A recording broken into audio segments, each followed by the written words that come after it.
What will make a Dajjal such a fitna that would cause so many people to follow him?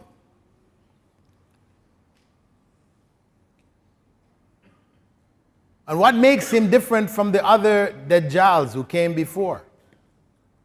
Well, those who came before, as we said, would say that they were messengers of Allah.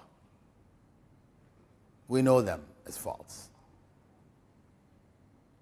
However, Dajjal will claim that he is Allah. This is the difference. Now, this is not the first time that people have claimed that they are Allah. We had Sai Baba in Tamil Nadu for many years. He died a few years back, claiming that he was Allah. He had over 8 million followers in India. One of the presidents of India was among his followers, believing that he was God incarnate. So it's not the first time. 8 million is not a small number. But when Dajjal claims that he is Allah, his claim will supersede all other claims. Because he will bring the proof to people. He will come at a time when people are desperate. Remember, the 3 years of drought.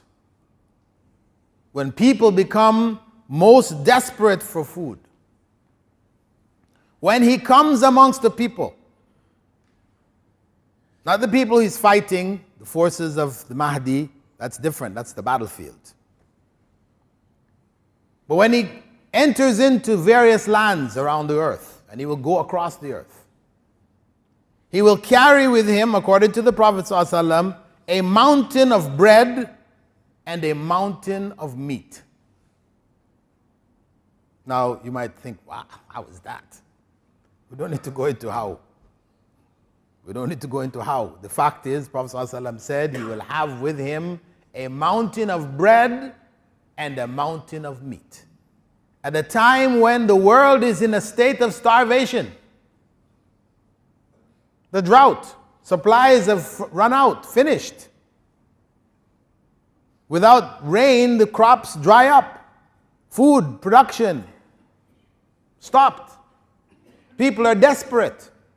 And here is this man coming from nowhere, with him a mountain of bread and a mountain of meat.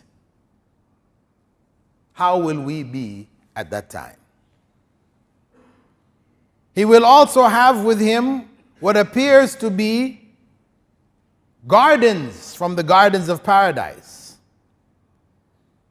and flaming pits from the pits of hell,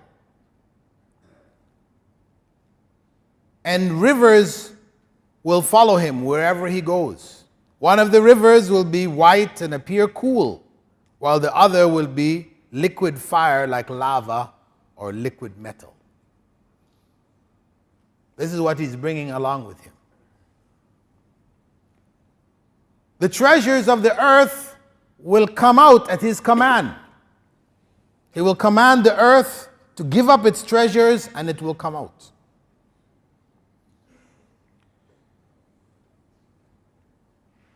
He will enter virtually every city on the earth. And he will take some people, Bedouins from different areas, and say to them,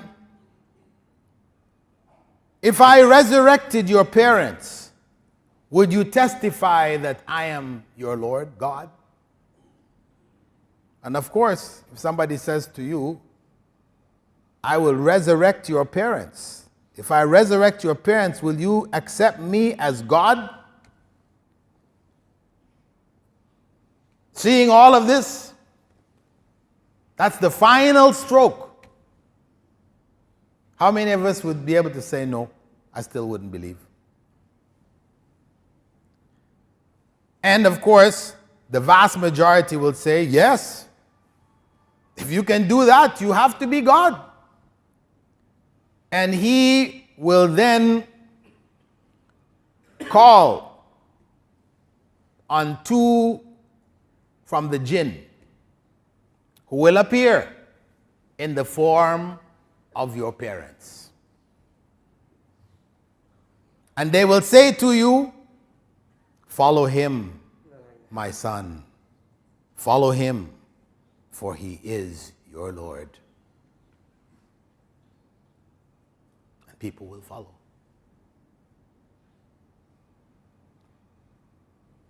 He will appear to give life to the dead.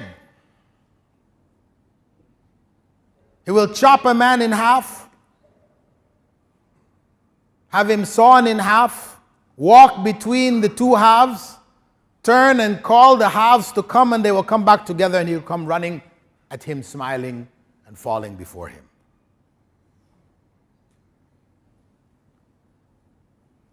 How will we be then?